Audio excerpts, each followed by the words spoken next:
I don't see. Love the hat.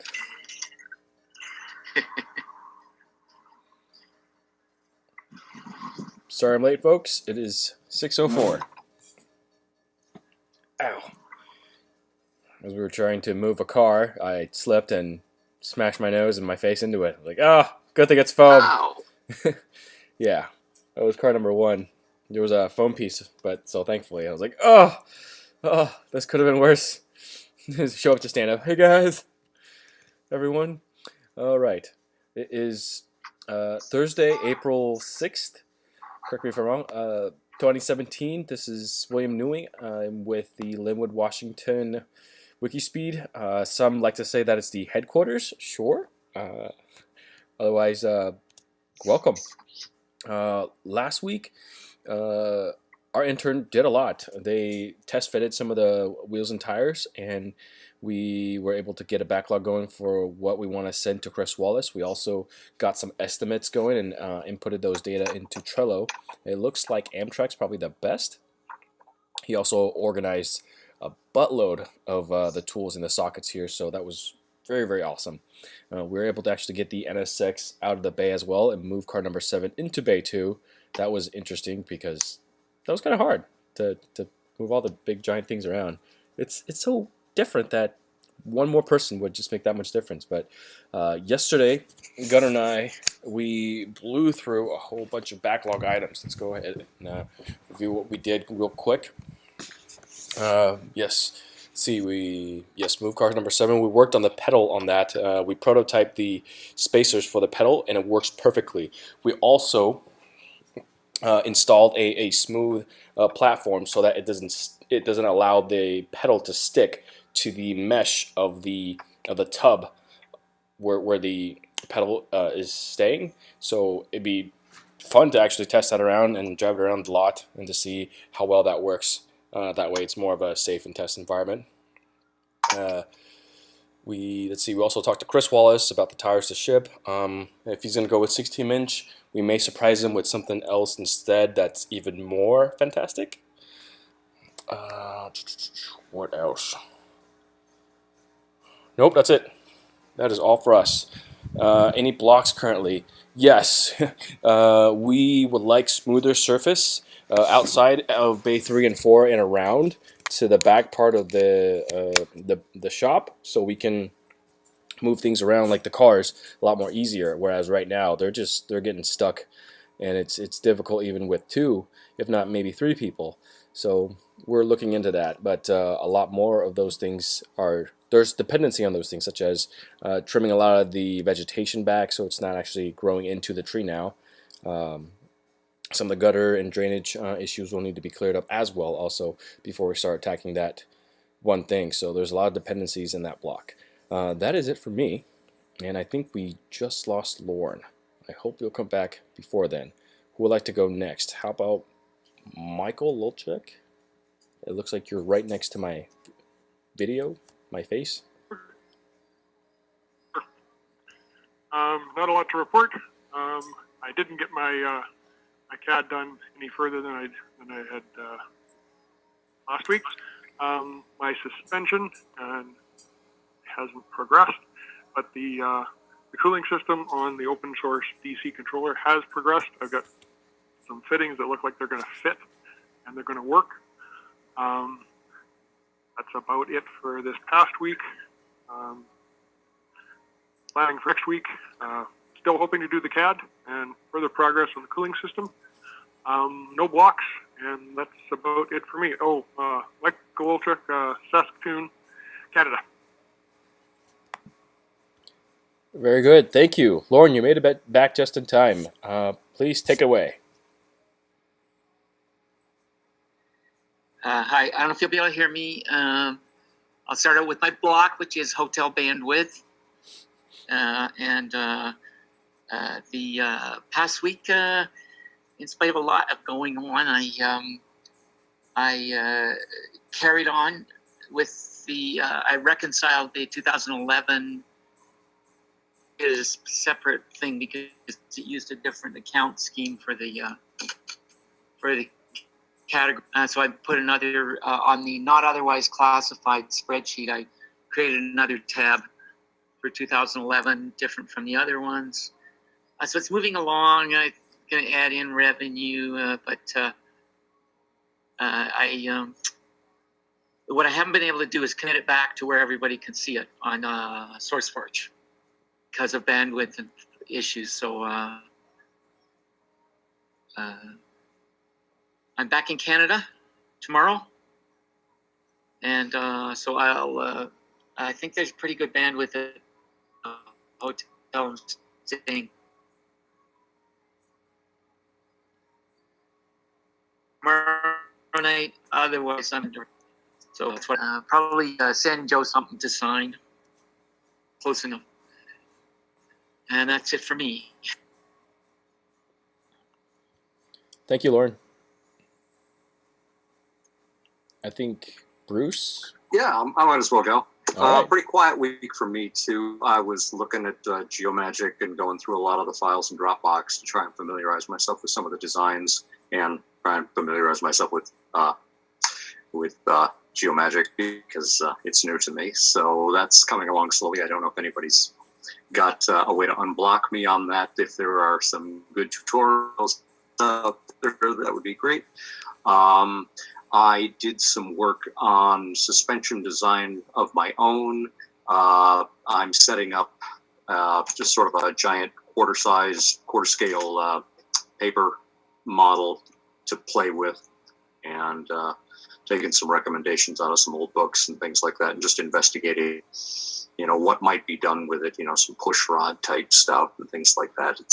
It's just mostly to familiarize myself with it and give me an excuse to use the CAD more than anything else. I don't think I'm going to make my own design on the suspension really, but it gives me something to do. So that's good. Other than that, and hoping to get to talk to some other people here and talk about getting the space set up and all that kind of stuff. So that's on the agenda.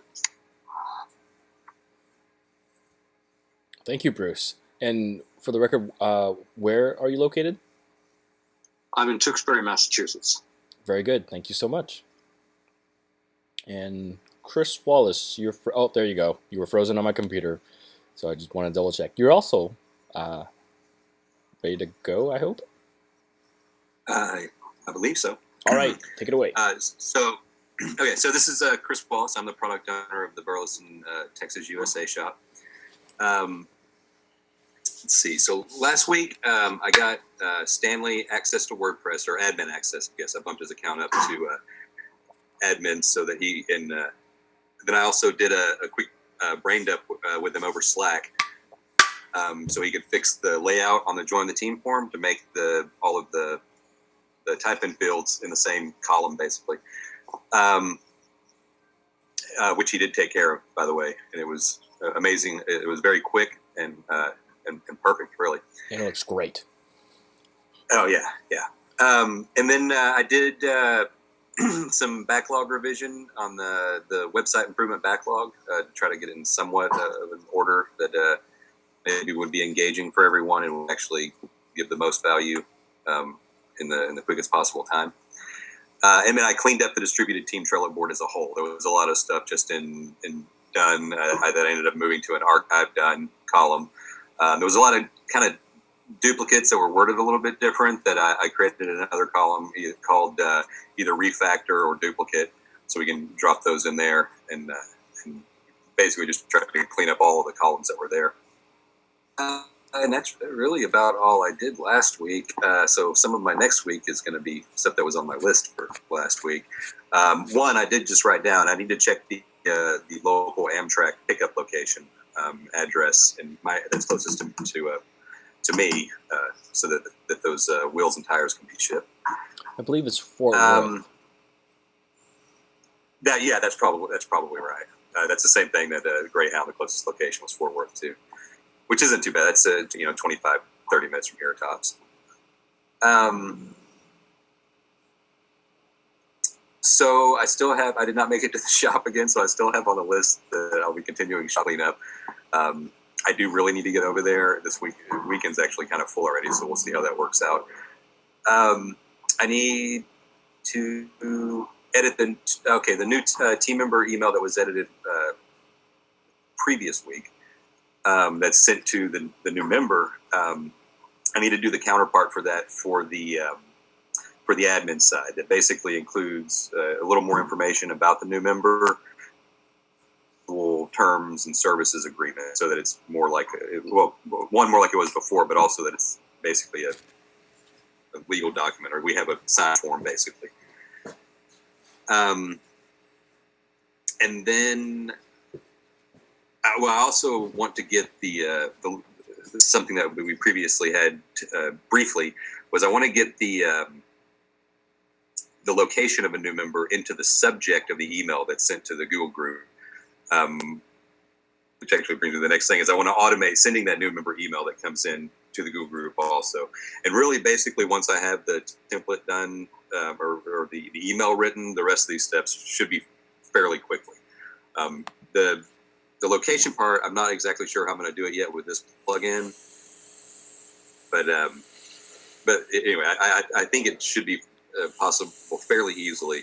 And the benefit there is that of course, it allows you to see where the person is, so that if they're close to you, you can jump right in and welcome them. What else do I got? Oh, I need to remove the dial-in number from the weekly stand-up hangout invite, since we're not using it. It would be confusing to people that are new and maybe try to call a number that we're not on the other end of it now. Again, the alternative to that is, William, maybe if we do have a discussion next week on a phone call, I'll try to make a note to remember.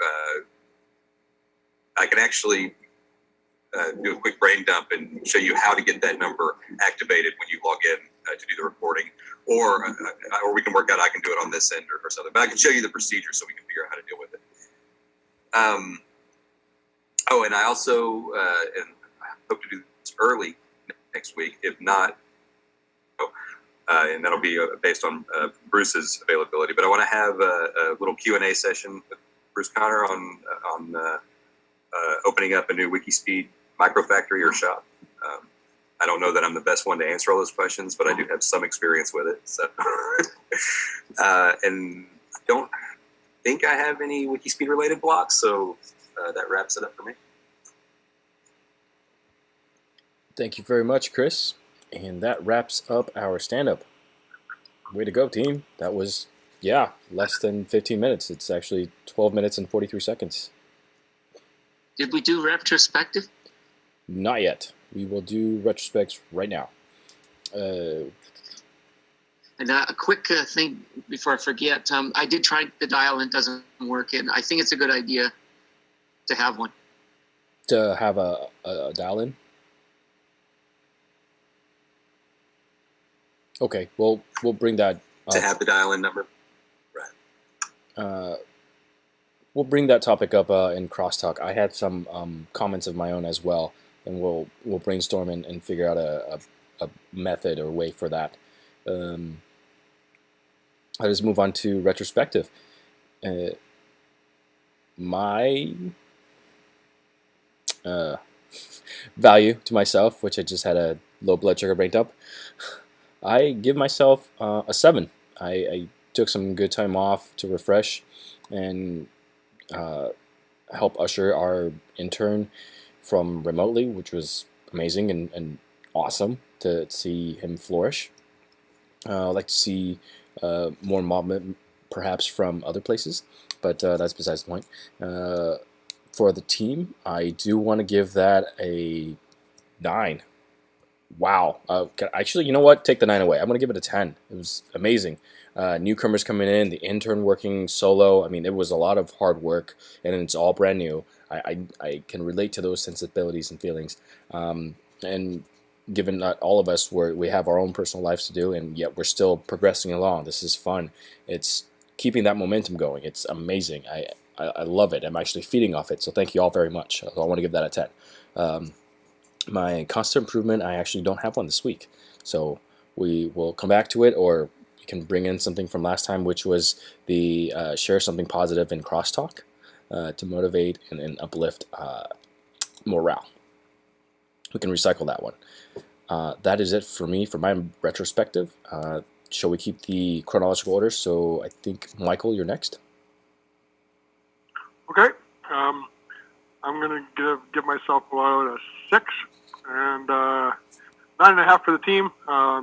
Chris was just killing it. I saw Trello messages and Slack messages were just flying around. Yesterday must have been his couple hours during the middle of the afternoon. My phone wouldn't shut up. I actually had to put it on mute because I was annoying people. Awesome, Chris. And I don't have an improvement, but I think we had 3 of them last week, so I think we can probably recycle another one. I just can't remember them off the top of my head. And that's about it for me. Who was next, I guess? Lauren. Is it me? Yep. You remembered. You got it.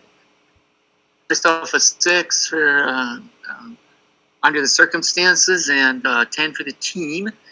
And as I was looking at Bruce, I thought of a process improvement, which is behind him. It looked really interesting, it was a bunker with communications equipment or something like that. My to share. So that was also this week's share something that inspires me. The wall behind Bruce, but that gave me the idea for a process improvement of show us around your workshop, or but it'd be really cool for do a tour of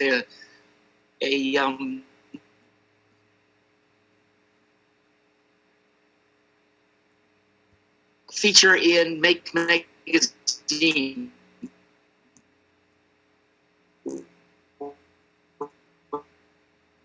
Where it's so-and-so's workshop, you know.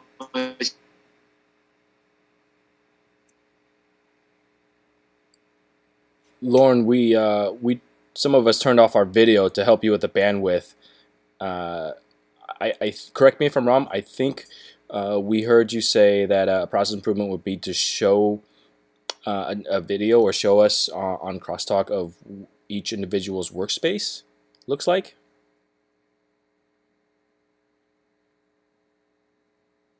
One person or every week or two. Oh, do okay. A tour. One person per week to give a tour. Okay, yeah, that'd be fun.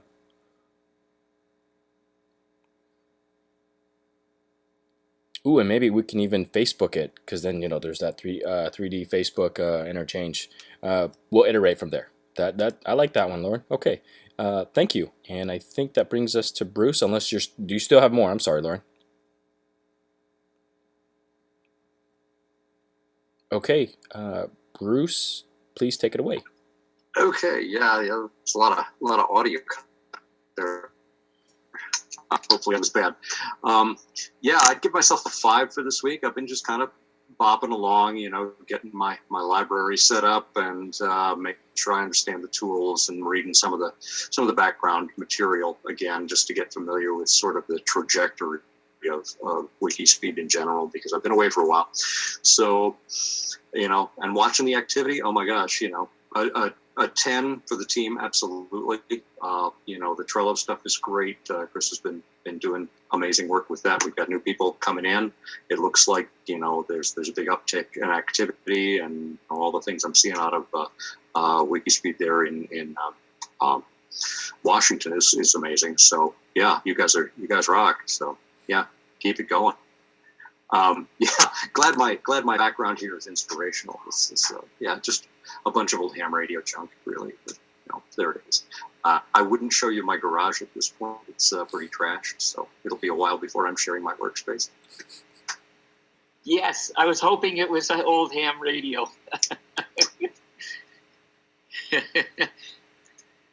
Yeah, I've been doing that a long time. So yeah, old collection.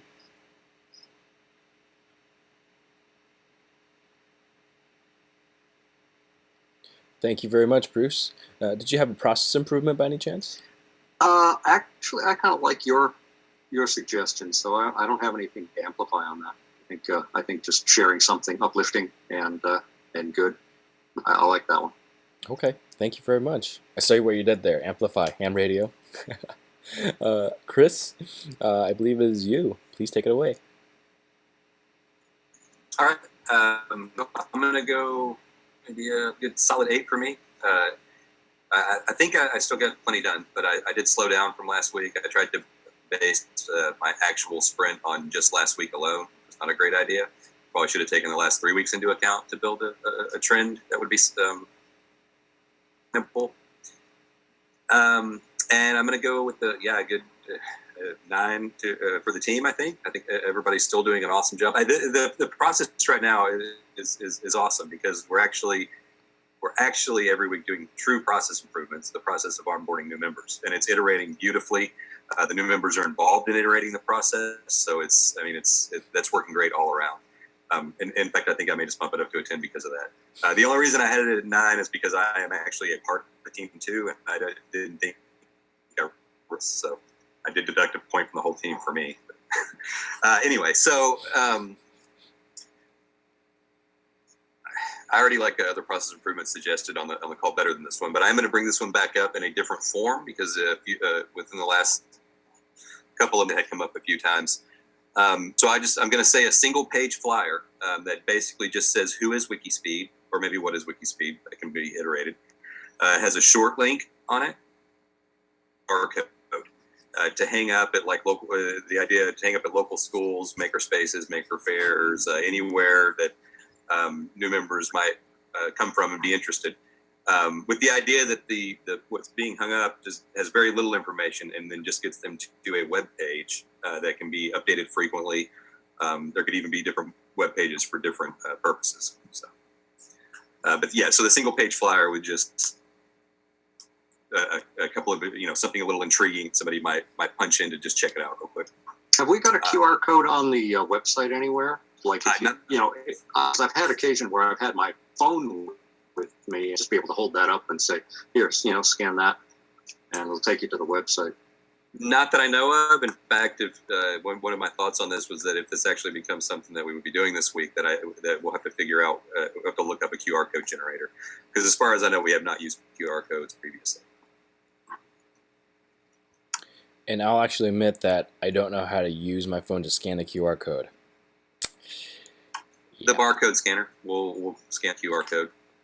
Oh, okay. Or any barcode scanner app, yeah. But usually the phone comes with some kind of barcode scanner. Like I'll just turn on Amazon or something. I know they used to have that. So. Okay.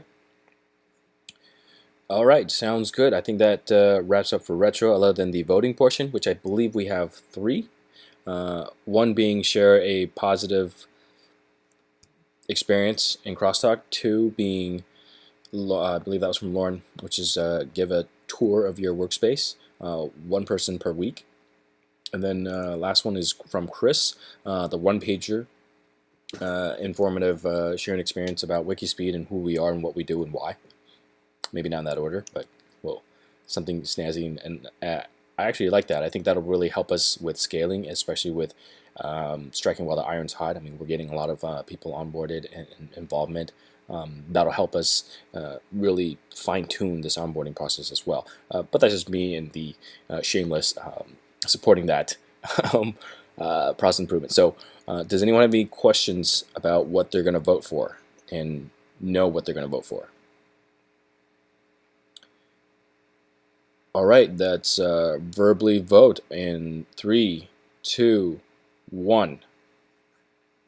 1. 3. 3. I got 1, 2. Lauren, pull your hand away a little bit more. It's a 3. I count 3 threes. Same here. Or actually, 1, 2, 3. I see 4. 3. Oh, okay. Yeah. I 4. can't see you right now, so. Sorry, 4 3s and 1 1. Hey guys, how's it going? Hey Stanley, welcome.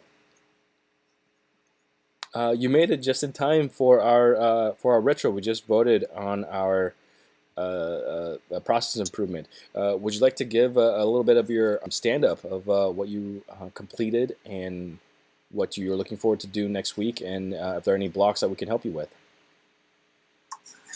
Right. So the last week I helped Chris with the layout for the join us page in the WordPress site. I just managed to fix that, and I updated the Trello card for that. And I told Chris how I did it, and I think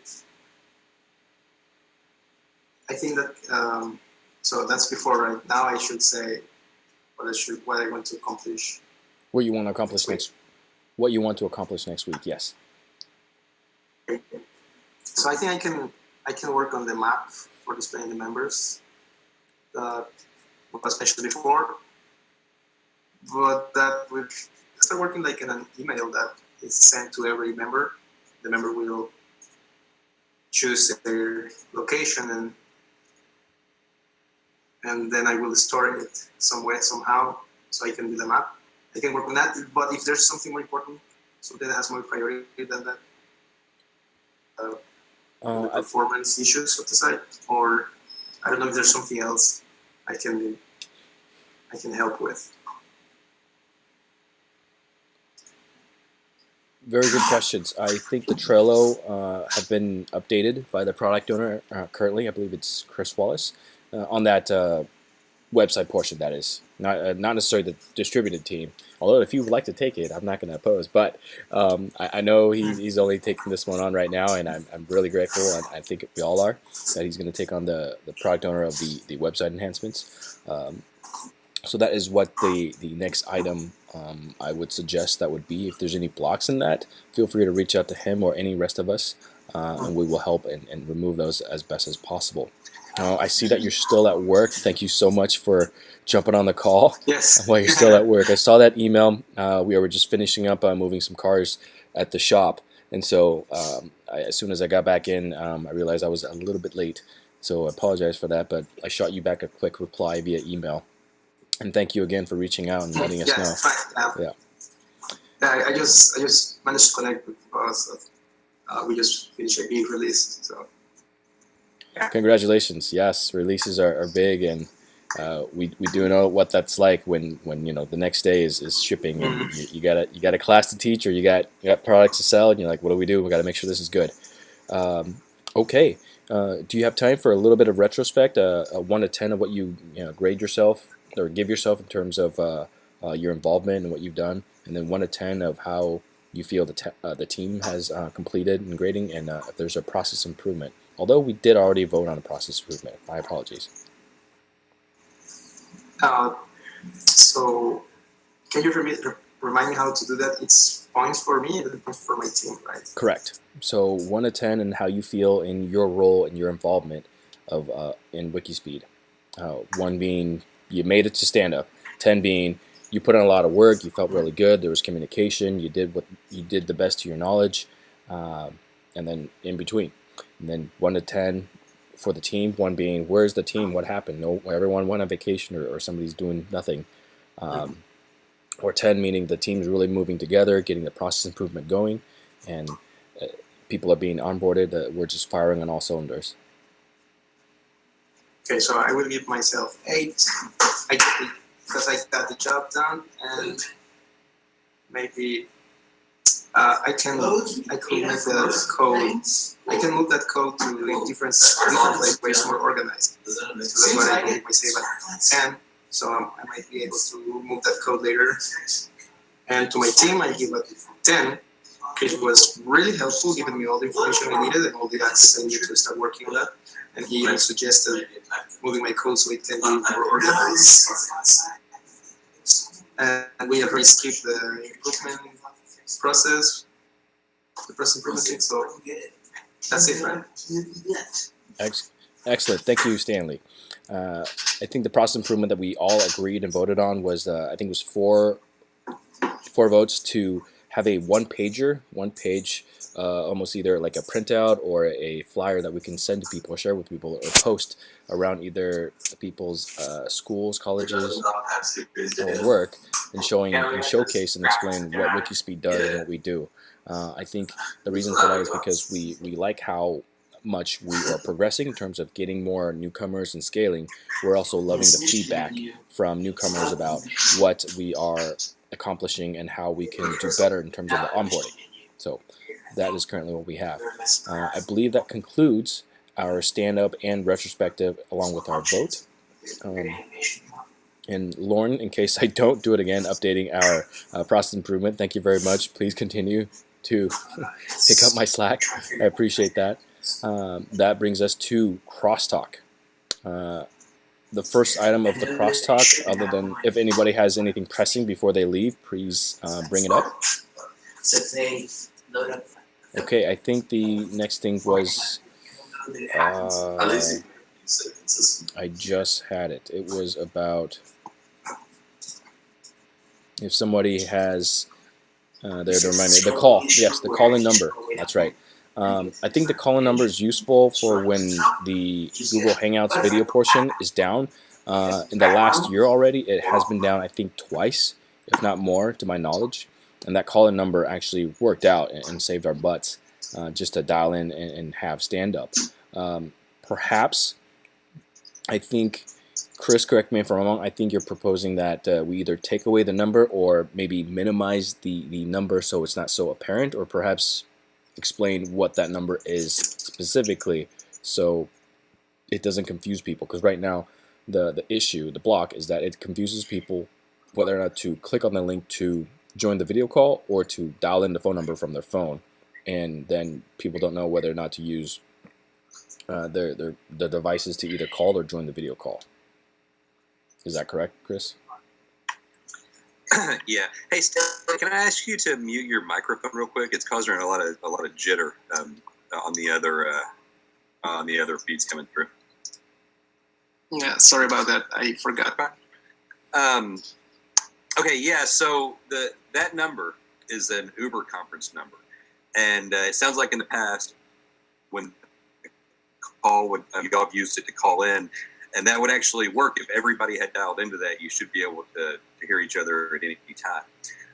But if you basically Uber conference interacts with Google Hangouts, so if you look over, I don't think it shows up immediately. You may have to hit the thing to expand and find an application, but you can turn on the Uber conference plugin in Google Hangouts, well, I should say first, a number will be available, the number that's tied to your Google account. So the way that we get that particular number is by logging in with wikispeedinfo@gmail.com and activating the Uber conference plugin. And that makes it available so that someone calling into that number will actually be connected to this Hangout. We won't see them visually. They show up in a different little pane over here. So right now, I guess basically what I'm hearing is that as a feature, it can actually be used as a backup if the Hangout's not available. But as long as one of us can agree to log in as that user account, then it can be available both ways. I don't yet know any other way to do it except to log in as that account, or somebody that's always going to be that account would have to be logged in because I've not found an automated way to make that number tie into the Hangout. I hope that clears it up. That was a pretty big brain dump. No, that clarifies a lot more for me. I did not realize that it was a separate thing from Google Hangouts, but that makes more sense.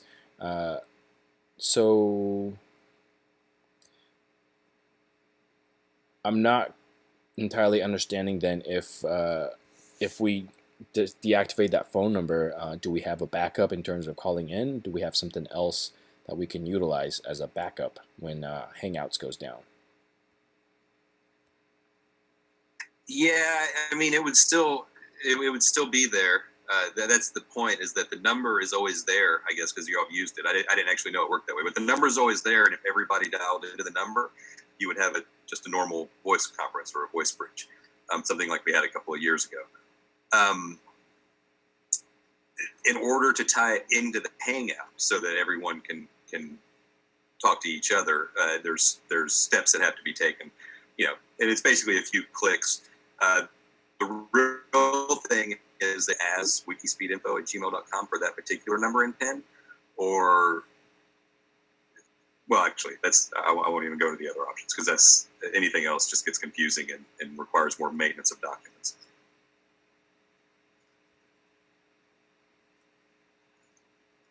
I used to use a separate computer to do the recording and the number, and we just turn it on and then hook up from this one, so that account would be in place, and that's what the recording was done under, and then I'd upload it to YouTube. But I don't have that opportunity at this point. So, but you can, when you log in, and the only thing it'll change is your name will not say, like, if you were to do this, it would not say William. It would say, WIKISPEED.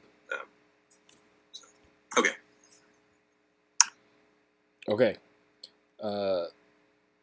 So perhaps then we can explain what that call-in number is, or maybe shift around where the location of that phone number is, so then people can understand that that phone number is available, but as an emergency when Google Hangouts is down. Okay, that's because it cannot be dropped down because of the way that email is built. Basically, you type in the information you want in the memo, and then it puts the Google Hangout link under it. So you can't put it below the Google Hangout link.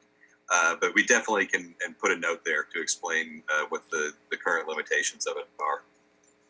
And then hopefully remove those limitations. I would say in upcoming iterations, actually just make that number available tied into the call, or into the Hangout rather. Okay, sounds good. And also, I was curious if Hangouts can be a conference call in itself without the video portion, and I think it can, but I think it's the same limitations of limit up to 10. So, good. We'll figure that out and troubleshoot from there. Actually, interestingly enough, that Uber. So I'm not sure how well I'm actually spent. That Uber conference is already built into Google. It's just you have to go click on it to turn it on. If you're logged in under that account, it turns on, the number's available. Gotcha. The interesting thing about that is it's also another way to deal with the limit of 10, because once you hit 10 people on the Hangout, I think there's another 10 or 20 available through the free version of Uber Conference. So if you can't hook up to the Hangout and we have that connected together in the call, then people can actually dial it. Very good. Okay. Does anyone have anything else? Okay, this is Lauren. I'm going to put in my 2 cents about the conference calling. Talked about an assessment of various conferencers, free conferencers. I'm gonna thinking about reviving that once I've got the charitable status thing done. Do a free conference calling. I was looking at a GitHub for free for really open source free GPL conference callers. So I'm sorry guys, but I have to leave for a moment. One of my coworkers leave my house, so I'll be right back in a second.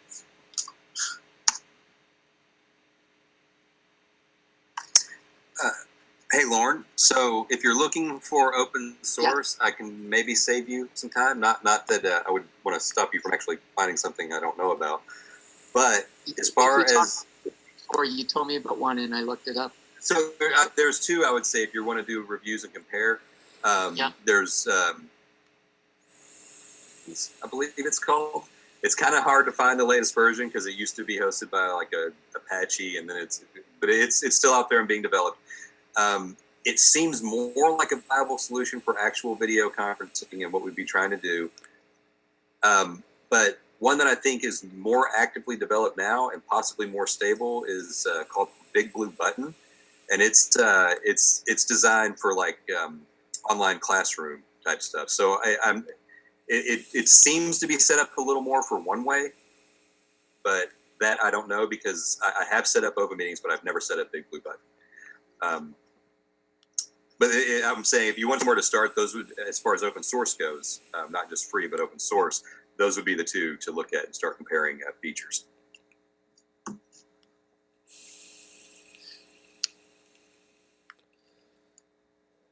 Cool. I'm getting them down in an email.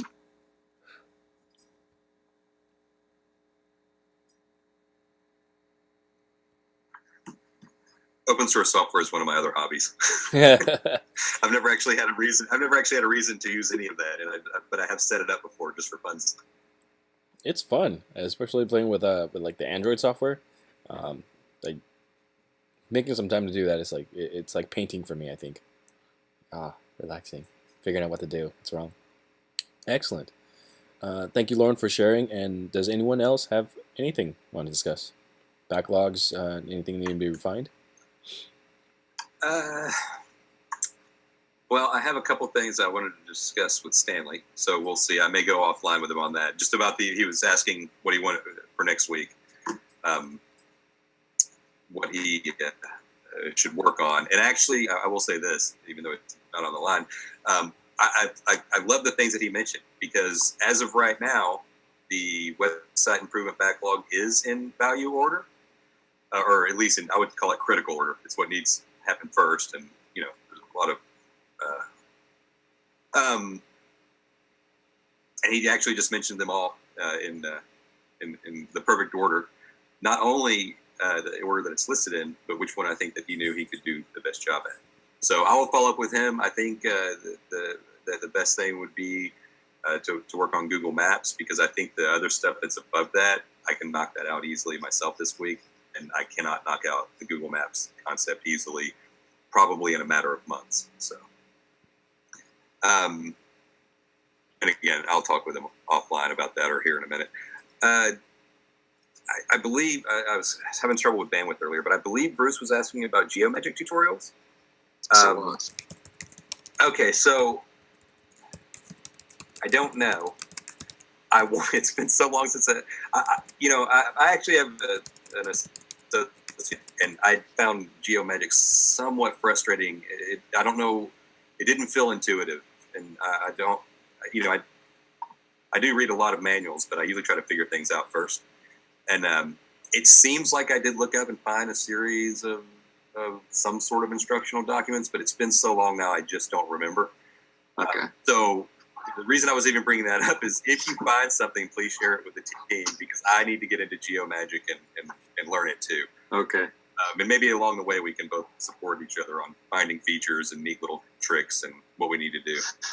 Yeah, I'll take your lead on this, because I don't have a reason to dive into the CAD that's available in Dropbox. So if you find things that need to be done, and feel free, throw a card out in Trello on the distributed team backlog, and let's hook up and do that.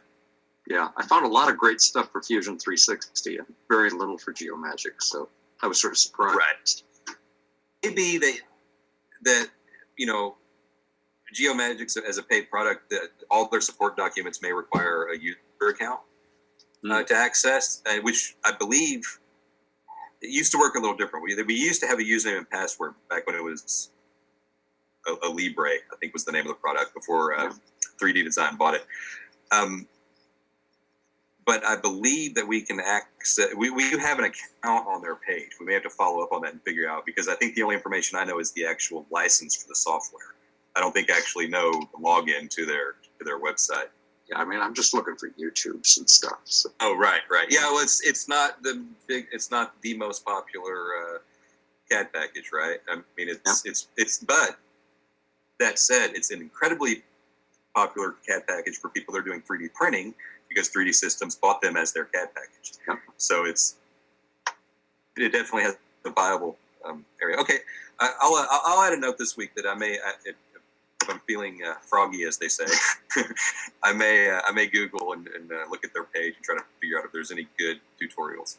All right, great, thanks. No problem. That was amazing. Just knowledge sharing. I love it. Call me a nerd, whatever. I love it. Okay. Anyone else? That was... William, Yes, sir. is there any further information about the race or the get-together in the summer or fall? Oh, for the WIKISPEED W Expo. Yes. Let me see here. Last I heard, it was being moved forward, but I don't know from what time to what time. Yes, it. I will actually duplicate this into the distributed team. We have a card for that, and it is actually going to be September 30th, 2017. Okay. I will duplicate that right now. Copy and copy to distributed team.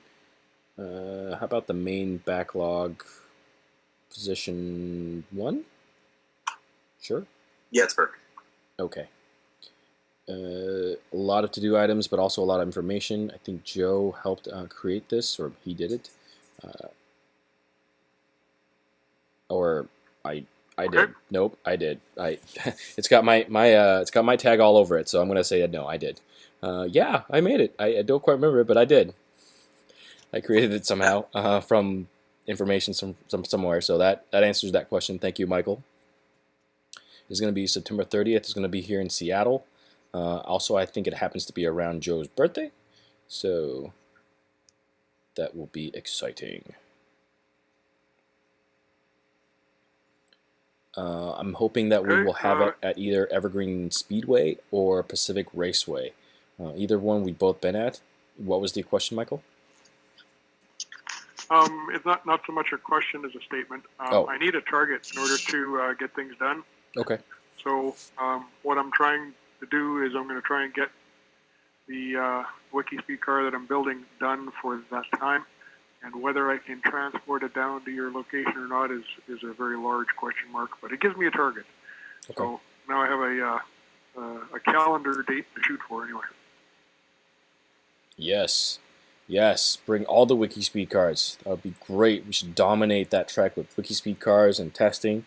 Last time we asked and requested for Evergreen Speedway, oh, we're just doing a testing for one of our cars. You know, what would that look like? I said, oh, if you're just testing a car and there's no one else, yeah, go for it. Free reigns. I was like, okay, thank you. So we spent. Well, then we'll bring them all and just test them one at a time. Yeah. True. I mean, I don't know if it's a good idea if we could race each other, but if we do, I know that Pacific Raceway, Don Kitch, the Proformance race car driver and race instructor as well, they said to actually just contact them so we can piggyback on some of their race times, and if they're just wanting to, hey, we're going to have a free day for us, so we're going to use the track, so we'll be able to use their insurance and liability, so that would be pretty awesome too. I'm sure they want to test and drive every car, which is like, sure, fine.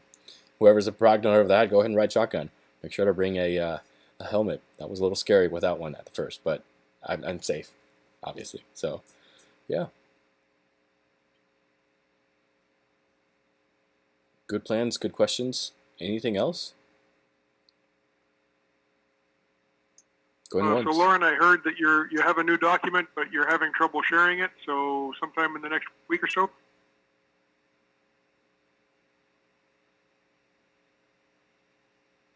Perhaps we don't have Lauren anymore. I see him. Yeah, I can see him, and it doesn't look like he's muted. But okay. Yeah, I froze up for a couple of minutes there and had to relog, so he may be having the same problem. Okay. Yeah,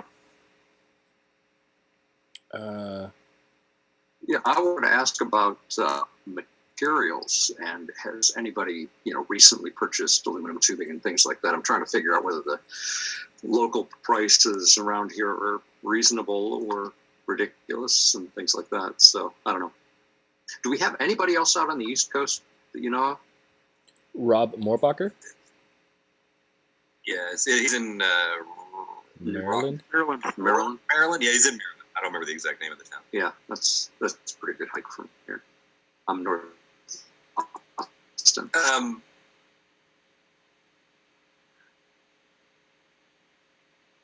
Chris, I think you muted yourself.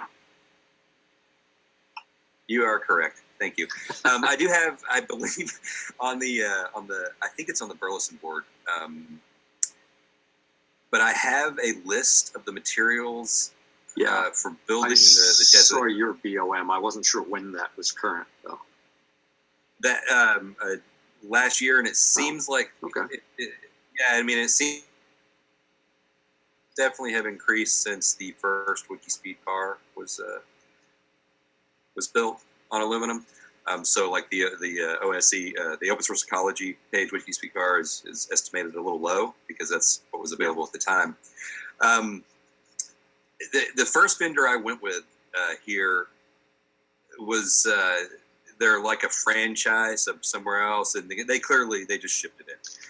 They don't make it here, and that cost there. Of course, they tell you there's no shipping or there's no cutting fee and all this, but I mean it still costs $1,200 to build the chest. Actually, that's not true. It was about $900 for the aluminum, and the rest was bolts and nuts and all the bits that I added to it on my particular build. Welding would be much cheaper.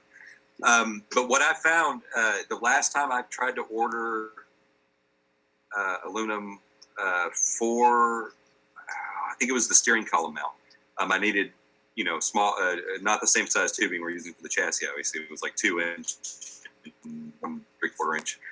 They didn't have it in 6061 T6, and they just sent me a quote for 6063 T5, I believe, and didn't point out that that's what they were doing. And I told them that's not. I need 60 T1, or I'm sorry, T6, and they said, oh well, we don't have that. Okay, so I looked up again, and Joe had originally suggested where I think the Linwood shop gets their aluminum from, which is onlinemetals.com. Yep. And I had looked at it before, and with the added shipping, it was actually cheaper to get it at the local place that ships it in. And so, but luckily for me, when I started looking out there again, there is an Online Metal actual warehouse location about 28 minutes from me. That I can just go pick up. Yeah, exactly. And and they have a full warehouse there, so it's already available. All this, they have a much higher selection than the other people I was dealing with, and they just put it to order, and it's available typically within 24 hours. So that actually cleaned up a lot of my lead time and stuff. But I would suggest starting with Online Metals, and then the rest is just going to be a Google battle. I'm not sure in Massachusetts what the availability is going to be. Yeah, we've got some mills around here, and some places that can either get it in or do stock it. But I just wasn't sure, whether the prices in your BOM were current or what, because I was finding it was a little more expensive now. So right, that seems reasonable. I think everything's a little more expensive there compared to dues, so there's going to be a little bit of that. Tell me. They were. Oh yeah. I want to say a year old. It may have been a little more when I originally purchased it. I could probably actually look it up. I think she still had the receipt, but let's say it was 2 years ago. So it actually, the prices here have probably gone up a little bit because it doesn't seem like aluminum is getting cheaper necessarily. Yeah. But yeah, that's unfortunately that is one challenge we run into is trying to source the aluminum. It's not available locally everywhere. And then depending on how far away it is and what vendor you're dealing with, you're going to pay a markup for shipping and cutting and franchise fees and all of that sort of thing. Okay. Well, just kind of, testing the waters on that and calling around, and just wanted to see, if you had any input on that. So I would check with Online Metals because I don't think their shipping fee is ridiculous. Yeah. So they may have perhaps if you're paying, if what you're getting quoted is more than what was in my bill of materials, they might actually be able to get it shipped to you a little cheaper than. Yeah, I'll take a look. It's certainly worth running, and I mean they've got a good website. So. Another thing that you may want to check is with the guys that are doing the water jet cutting. The guys, because I didn't need a 20-foot length of the 2-inch square tube, it was actually less money total for me to get the water jet place to supply it. Oh, buy okay. a 20-foot tube. Yeah, that makes sense. So it kind of depends on what sizes and what quantities you're looking at, but the water jet and the piecemeal guys are actually quite competitive when it comes to that because they're already making the markup on the aluminum. Yeah, that's true. Okay. That's a I'll check great that point. out. That's a great point, Michael, because that is one thing that you have to specifically make sure that when you're asking is what are your standard, what are the stock sizes? Like, I mean, because they will charge you a cutting fee without telling you sometimes. At least that's what I ran it into. Yeah. The first vendor I was getting it through, I kept asking, what is the cutting fee? And they're like, oh, no, it's the same. Well, because they wouldn't tell me what the stock size was because they're going to charge me the cutting fee either way. So, and basically what Michael's saying is some places that are already cutting things, they have they already have the links you need. They don't really have an actual stock size because they're giving you their leftovers basically that are the perfect size for what you need. I also would suggest to go ahead and purchase the links that you require. It will save time on cutting it yourself if that's feasible. Because I mean there might be a learning curve there, and if you can order things without having to do more manufacturing to them, that is best. Yeah, I noticed a lot of these places they say they'll cut it, but it's within 1/8 of an inch, and how critical is this? Yeah, that's actually so. 1/8 of an inch is, I think, we can deal with an eighth of an inch when putting the chassis together because that's about the variation I saw. Surprisingly, once it was all put together from I would say side to side, the measurements are perfect. Once it all got put together. But yeah, I was seeing maybe about a 16th of an inch variation. Okay. But even on the long tubes that make up the long portion of the car, basically just match it up in the front and mount everything else to measure in the back. It's okay if it hangs over a little bit. Okay. That's the easiest way to deal with it. But yeah, I mean, Joe let me know that they've actually tested up to an eighth of an inch variance and everything still works okay. Okay. Yeah, I just kind of hate to lose the precision there, But well, like I said, surprisingly, I actually later thinking, man, this is going to be the least square car ever made. I measured everything, and it all came out near perfect. So good. Okay. Low grease, but still. There's that. If you're bolting it together, I think 1/8 of an inch is reasonable. If you're welding it, I'm not so sure. No, it's going to bolt together, so I'm not worried about that. Okay. Yeah, because welding was an issue. Anybody I talked to about welding, they asked me what I was doing, and when I explained it, they essentially called me crazy. Yep. So that's why I went for the bolt together thing. That makes sense to me. I'm not sure how Joe got 2 or 3 frames done, welded. Here, guys coming in and volunteering the time to do the welding and the expertise and stuff. It's amazing. Local colleges, yep. And we're going to begin on working on that flyer, and so we can spread wealth as well. Excellent. Thank you all. That was good. If there's nothing else anymore, that concludes our stand-up, retrospect, and crosstalk for April 6, 2017. Thank you all very much, and keep on trucking. We'll see you all next week. Okay, bye-bye. Bye, everybody. Bye.